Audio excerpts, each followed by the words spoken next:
অশুভ শক্তির বিরুদ্ধে বুক টান করে লড়েই জিতবো ইনশাআল্লাহ। আসসালামু আলাইকুম ওয়া রাহমাতুল্লাহ। আলহামদুলিল্লাহি রাব্বিল আলামিন ওয়াস সালাতু ওয়াস সালামু আলা রাসূলিহিল কারীম ওয়া আলা আলিহি ওয়া সাহবিহি ওয়া আহলি বাইতি আজমাইন। আমরা এমন এক সময় আপনাদের সামনে হাজির হয়েছি যেই সময়টা বাংলাদেশের জাতীয় জীবনে অতি গুরুত্বপূর্ণ। 2024 সালের এই দিনটা বিশেষ করে আমাদের সংগঠনের জন্য ছিল খুবই স্পর্শকাতর। তৎকালীন ফ্যাসিস্ট সরকার এই দিনেই অবৈধ অন্যায়ভাবে আমাদেরকে নিষিদ্ধ ঘোষণা করার কথা ছিল। পরে তারা একদিন পিছিয়ে 1 আগস্ট এই অপকর্মটি তারা করেছিল।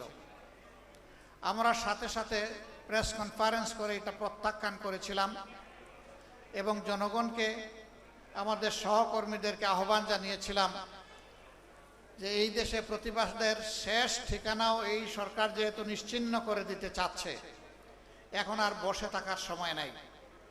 এখন সবাইকে ঝাঁপিয়ে পড়তে হবে, আন্দোলনকারী জনতার সাথে মিশে যেতে হবে।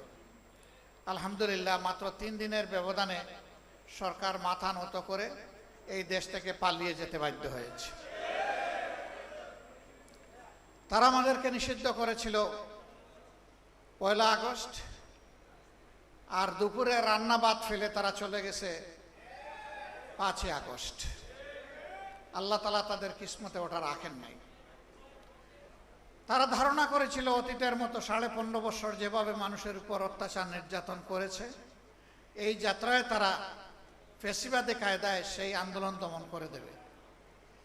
কিন্তু আল্লাহ তাআলা সমস্ত কুওয়াতের মালিক, শক্তির মালিক, আসমানের ফয়সালা যখন কারো ব্যাপারে জমিনে নেমে আসে, এইটা প্রতিরোধ করার ক্ষমতা কারোই থাকে না। সেদিন মানুষ মুখে মুখে বলতে শুরু করলো আল্লাহ তাআলা একদল আবাবিল পাঠিয়েছিলেন। আবাবিলের কঙ্করের কাছে হস্তি বাহিনী অসহায় ছিল আব্রাহার। সেই হস্তি বাহিনী টিকে নাই, টুকরা টুকরা হয়ে গিয়েছিল। ঠিক 5 আগস্টের অবস্থাটা এমনই হয়েছিল। একদিকে সশস্ত্র সরকারি বাহিনীকে নামিয়ে দেওয়া হয়েছিল, তার সাথে সরকারি সন্ত্রাসী গুন্ডারাও হাতে অস্ত্র নিয়ে রাস্তায় নেমেছিল। আর আরেকদিকে নিরস্ত্র কিছু মানুষ বুকে ঈমান আর মুখে দেশপ্রেমের স্লোগান নিয়ে তারা নেমেছিল। এই ঈমান এবং স্লোগানকেই আল্লাহ বিজয়ী করেছে। আল্লাহ তাআলা কালামে হাকিমে বলেছেন, কাম মিন ফিয়াতিন কালিলাতিন গালাবাত ফিয়াতান কাসীরাতান বিইজনিল্লাহ। দুনিয়ার শক্তি, সামর্থ্য আর বিশাল বাহিনী অসহায়। যখন আল্লাহর ফয়সালা হয়ে যায়, তখন ক্ষুদ্র বাহিনীকেও আল্লাহ বিশাল বাহিনীর উপর বিজয় দিয়ে দেন। এটি দুনিয়ায় একবার হয় নাই, বারবার হয়েছে। কিন্তু দুর্ভাগ্য, যারা দুরাচার, যারা স্বৈরাচার, এর থেকে তারা শিক্ষা নেয় না। এটা তাদের কপালে জোটে না। এই আন্দোলনে সবচেয়ে বেশি কুরবানি দিয়েছে শ্রমিক সমাজ। যে 1400 শহীদ হয়েছে বলে জাতিসংঘ বলেছে, তার মধ্যে যদি পেশা বিবেচনা হিসাব করা যায়, শ্রমিকদের সংখ্যা সবচেয়ে বেশি। তারপরে হচ্ছে ছাত্রদের সংখ্যা, এরপরে সাধারণ জনগণের সংখ্যা। সুতরাং যুগে যুগে শ্রমিকরা অন্যায় অসত্যের বিরুদ্ধে রক্ত দিয়েছে, জীবন দিয়েছে। 24-এও তারা একই কাজ করেছে। এই শ্রমিকরা, তারা তো কোটার জন্য আন্দোলন করে নাই, তারা করেছিল বৈষম্যের বিরুদ্ধে আন্দোলন। তারা চেয়েছিল সম্মানজনকভাবে দুমুঠো ভাতকে সম্মানের সাথে পরিবার পরিজন নিয়ে বেঁচে থাকার গ্যারান্টি। কিন্তু এখন আমরা কি দেখছি?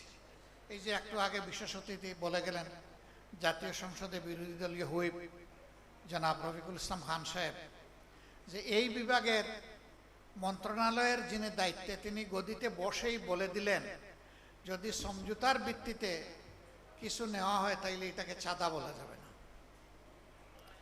ওনার এলাকায় চাঁদা বন্ধ হয়েছে। আমি জানি না একেবারে তৃণমূলের সব কিছুতে চাঁদা বন্ধ হয়েছে কিনা। চাঁদা বন্ধ করবে না বলে ইতিমধ্যে তারা ঘোষণা দিয়েছে। তাদেরই একজন হুইপ তিনি বলেছেন যে কোনো দেশ থেকে যে কেউ আসলেও এই দেশে চাঁদাবাজি বন্ধ হবে না। তবে তারেক রহমানের সরকার চেষ্টা করতেছেন এটাকে কিছু নিচে নামাইয়া আনার, মানে এইটার মাধ্যমেও দ্বিতীয় দফা চাঁদাবাজিকে জাতীয় সনদ বা স্বীকৃতি দেওয়া হলো। 1 কোটি 1.5 কোটি মানুষকে তারা চাকরি দিবেন, তাই না? তো অনেকে বলে যে চাকরি তো দিয়েই দিয়েছেন, আর দেওয়া লাগবে কেন? টেম্পু স্ট্যান্ডের চাকরি কি চাকরি এটা বুঝেন তো আপনারা? চাকরি তো হয়ে গেছে। এই চাকরি তো আমাদের জনগণ চায় না, এই চাকরিকে এই দেশের জনগণ ঘৃণা করে। গতকালকে এই ধরনের একটি সমাবেশ ছিল শহীদ এবং আহত জুলাই যোদ্ধাদের নিয়ে। আমি সেখানে বলেছিলাম মাথা থেকে পায়ের পাতা পর্যন্ত ঘুণ পুকে ধরেছে এবং সরিষার মধ্যে ভূত আছে, অতএব ভূত তাড়াতে পারবে না এই সরকার। ধন্যবাদ জানাই তাদের দলীয় একজন সিনিয়র নেতা কালকে বলেছেন যে আমরা হতাশ, 5 মাসের এই সরকারের সময় দুর্নীতি বন্ধ করা যায়নি, বরঞ্চ দুর্নীতি বৃদ্ধি পেয়েছে। তিনি বলেছেন, এটা আমার কথা না। তার বাসায় সবাই দুর্নীতিতে লিপ্ত, একজন ছাড়া তিনি তারেক রহমান সাহেব। আমি বুঝলাম না, তারেক রহমান সাহেব প্রধানমন্ত্রী, তিনি চান না অথচ দুর্নীতি সবাই করে, এটা কিভাবে হলো? আমরা দেখি তার ইশারায় সবকিছু চলে, তাহলে তার ইশারায় এটা বন্ধ হয় না কেন?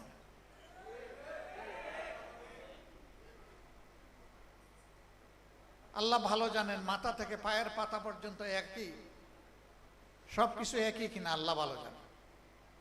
আমরা দেখতে পাচ্ছি একই। ব্যর্থতার দায় যখন স্বীকার করলেন, তখন কি এই সরকারের আর ক্ষমতায় থাকার কোনো নৈতিকতা থাকে? নৈতিক দিক থেকে সরকার তার অধিকার হারিয়েছে দেশকে পরিচালনা করা। তিনি তো প্রেসের সামনে খোলামেলা বলেছেন, তো এটা তো গোপন কোনো কথা না, এটি হচ্ছে এই সরকারের আমলের বাস্তব চিত্র। ফেডারেশনের 12 দফা দাবি আমি দেখলাম এক এক করে, এবং এইখানে তার কিছু ফেস্টুনও টানানো আছে। এই দাবিগুলা করতে হবে কেন? এটাই তো হওয়া উচিত সমাজে।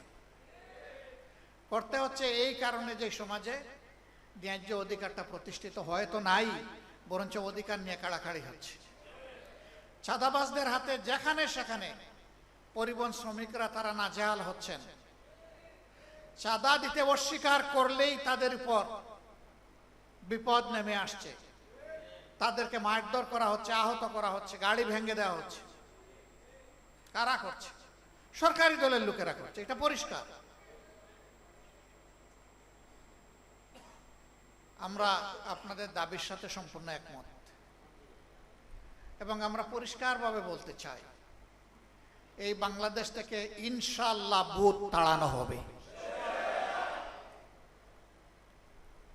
রক্ত তো সবাই মিলেই দিয়েছি। আমরা জুলাইয়ের এই অর্জনকে নিজেদের দলীয় অর্জন হিসাবে কখনো দাবি করি না এবং করব না। এই অর্জন 18 কোটি মানুষের অর্জন। আমি সকলকে অনুরোধ করব, এককভাবে কেউ যেন এর কৃতিত্ব দাবি না করেন। ব্যক্তি হোক, দল হোক, গোষ্ঠী হোক, এইটা কারো একার নয়। 10 মাসের যে সন্তানকে মা কুলে নিয়ে রাস্তায় নেমে এসেছিলেন, ওই সন্তানের দাবি কি ছিল? ওই সন্তানের দাবি তার মায়ের মুখ দিয়ে বের হয়ে এসেছিল যে আমার সন্তান আগামীতে একটা বৈষম্যহীন বাংলাদেশ দেখতে চায়। অতএব এটা কোনো গোষ্ঠীর আন্দোলন ছিল না, 18 কোটি মানুষের আন্দোলন ছিল। অনেকে বলেছেন আমাদের দলের এতজন শহীদ হয়েছে। আমরা বলি যে শহীদরা কোনো দলীয় সম্পত্তি নয়, শহীদরা জাতির সম্পদ। একবারের জন্য জামাতে ইসলামী বলে নাই যে আমাদের এতজন শহীদ হয়েছে।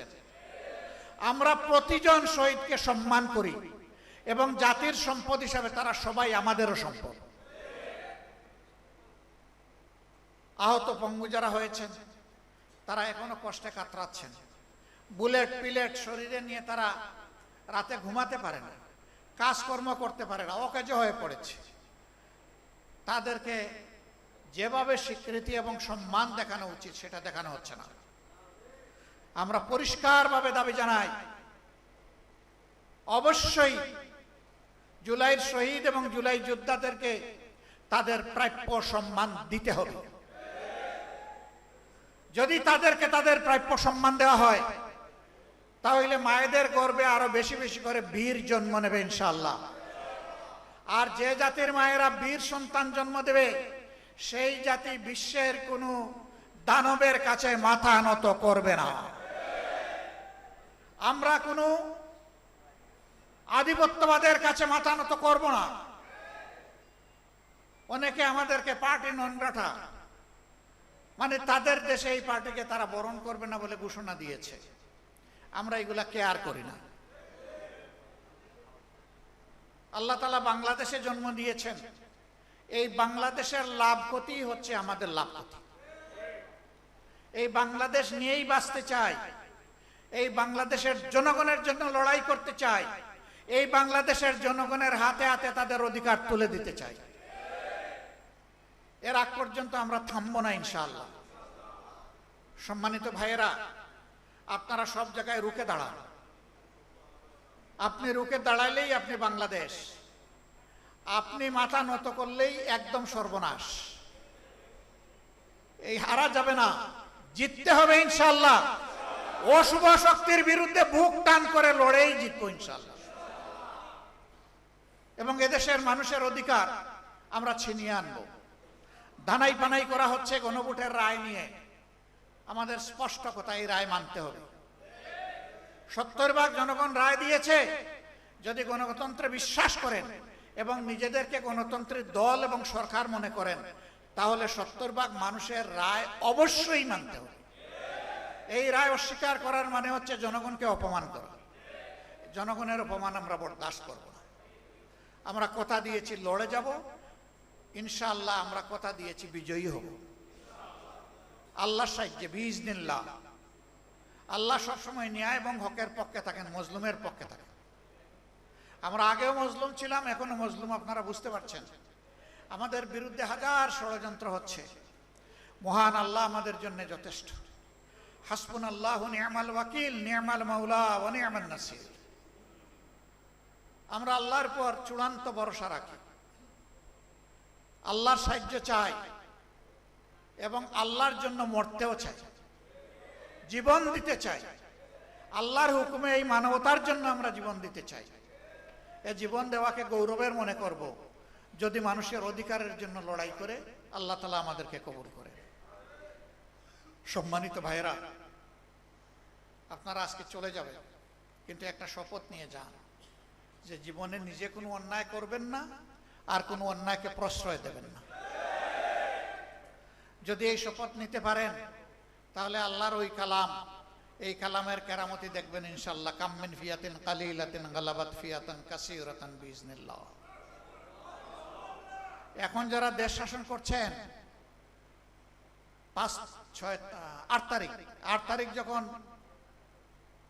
আমাদের উপদেষ্টা মহোদয়ারা যখন শপথ নেন, আমার পাশের চেয়ারে বসা ছিলেন একজন গুরুত্বপূর্ণ নেতা। তিনি আমাকে জিজ্ঞেস করতেছেন, এটা কি দেখলাম? আমি বললাম, আপনিই বলেন। তিনি বললেন, এইটাই মিরাকল, এইটাই আল্লাহর কুদরত। আমি বললাম যে এখানে আমাদের কারো কি কোনো বড় অবদান আছে? তিনি বললেন, না, সমস্ত অবদান আল্লাহ তাআলার। তো সেই তখন বললেন, তো এখন এটা ভুলে যাচ্ছেন কেন? এখন সিন্নির বাঘ পাটোয়ারা নিয়ে ঝাপটা ঝাপটি করেন কেন? সেই আল্লাহকে ভয় করুন, যে আল্লাহ মহা বিপদ থেকে এই জাতিকে রক্ষা করেছেন। হঠকারিতা করে জাতির কপালে এইরকম মহা বিপদ ডেকে আনবেন না, তাহলে ইতিহাসের রাস্তা করে নিক্ষিপ্ত হবেন। পরিশুদ্ধ হন, সৎ পথে চলুন, দুর্নীতিকে কঠোর হস্তে দমন করুন, চাঁদাবাজি নির্মূল করুন। কথা দিচ্ছি, আমরা 18 কোটি মানুষ আপনাদেরকে সাহায্য করব। কিন্তু জনগণের আকাঙ্ক্ষার বিপরীতে চললে এ দেশের জনগণ এবং আমরা কাউকে ছেড়ে দিয়ে কথা বলবো না। আল্লাহ রাব্বুল আলামিন আমাদেরকে সেই শক্তি দান করুন। বাংলাদেশ ইনশাআল্লাহ মুক্ত হবে, তবে হয়তো তার জন্য আরো বড় কোনো ত্যাগ স্বীকার করতে হবে। আমি সবাইকে সেই ত্যাগ স্বীকারের জন্য প্রস্তুত থাকার আহ্বান জানিয়ে আমার কথা এখানেই শেষ করছি। আল্লাহ হাফেজ। বাংলাদেশ জিন্দাবাদ। বাংলাদেশ সড়ক পরিবহন শ্রমিক ফেডারেশন জিন্দাবাদ। আসসালামু আলাইকুম ওয়া রাহমাতুল্লাহ।